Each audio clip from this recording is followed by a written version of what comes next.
घोटकी मां खे ख़बर ॾींदा हलूं त तालका क्रिकेट एसोसिएशन पारां दोस्तानी क्रिकेट मैच मरूम सरदार मोहम्मद खान महर स्पोर्ट्स कॉम्प्लेक्स घोटकी में कोठाई हुई, जंहिंमें कराची स्टार ऐं घोटकी स्टार जी टीमनि हिसो वरितो है। मैच जो ख़ासि महिमान असिस्टेंट मुख्तियारकार रब नवाज़ Malik, SDO सीपको Zulfiqar Ali Sheikh, तालका cricketer association जो जनरल सेक्रेटरी परवेज़ अहमद चाचड़, लाला सबूर खान, दुर मोहम्मद मलिक हुआ, जॾहिं त नौजवान जो वॾो अंग मैच ॾिसण लाइ स्टेडियम में मौजूद हो। इन मौके ते कराची स्टार ऐं घोटकी स्टार विच में ज़बरदस्त मुक़ाबलो थियो, जंहिंमें घोटकी स्टार जी टीम कराची स्टार जी टीम खे शिकस्त ॾेई मैच खटे वरितो है। इन मौके ते मीडिया सां ॻाल्हाईंदे तालके क्रिकेट एसोसिएशन जे जनरल सेक्रेटरी परवेज़ अहमद चाचड़ ऐं ॿियनि चयो त हिकु सेहतमंद समाज जी तहमीर लाइ सेहतमंद ज़हन जो हुजणु तमामु ज़रूरी है, जेको सिर्फ़ रांदियुनि खे फ़ुर्ग ॾियण सां ई मुमकिन आहे। जेकॾहिं नौजवान नस्ल खे रांदियुनि लाइ सुठा मौक़िया ऐं माहौल फ़राहम कयो वञे त इहे न रुॻो सुठा शहरी बणिजी सघनि था, पर मुल्क जो नालो बि पूरी दुनिया में रोशन करे सघनि था। हिन चयो त असां चीफ सरदार मोहम्मद बख्श खान महर जा शुक्रगुज़ार आहियूं, जंहिं घोटकी जे रांदीगरनि लाइ जदोजहद सहूलतुनि सां आरास्ता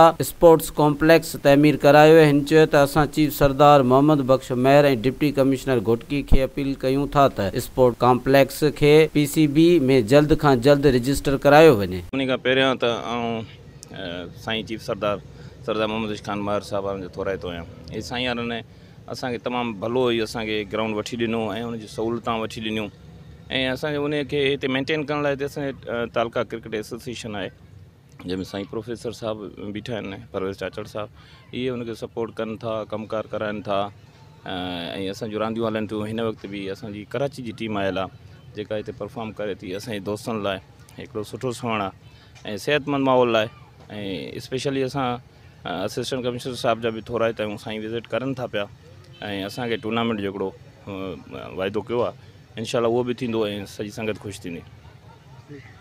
तक़रीबन 18 सालनि खां बाद असांजे ग्राउंड लाइ इहो हिकिड़ो ऑनर आहे त 18 सालनि खां बाद कराची जी का साइड हिते खेॾणु आई आहे।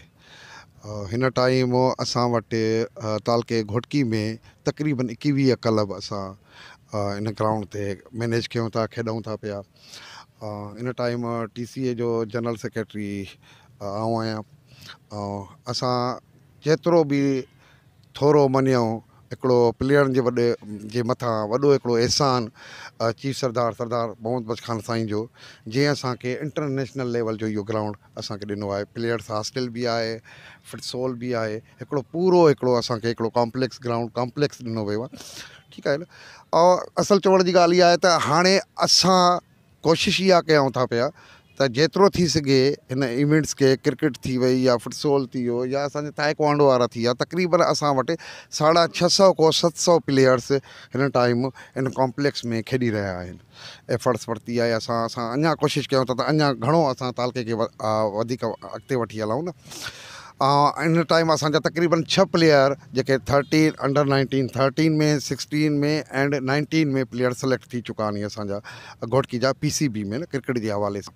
ऐं असांजी अञा बि एफर्ट्स आहे त अञा वधीक असां इहे इवेंट PCB जे खे घुरायूं हिते, छो त असांजो रजिस्ट्रेशन जो बि मसइलो हले थो पियो क्लबनि जो, उहो बि असांजो हल थिए। जीअं असां सरदार साहब जन खे इहा रिक्वेस्ट कंदासीं त जीअं असांखे एॾो बहितरीनु ग्राउंड उन्हनि हिकिड़ो प्लेयर जो ख़्वाबु हिकिड़ो तोहफ़े में असांखे ॾिनो आहे, त असांजी इहा हेल्प कई वञे त जेतिरो थी सघे डिप्टी कमिश्नर साहब जी जन थी आहे या तालके जा AC थी आहे, त असांखे वधीक खां वधीक टूर्नामेंट ॾेई जीअं इन क्रिकेट खे या ॿिनि इवेंट खे प्रमोट कनि, जीअं अञा वधीक प्लेयर हिकिड़ा बहितरीनु उभरनि जेके तालके घोटकी डिस्ट्रिक्ट जो नालो करनि, सिंध जो ऐं पाकिस्तान जो नालो करनि।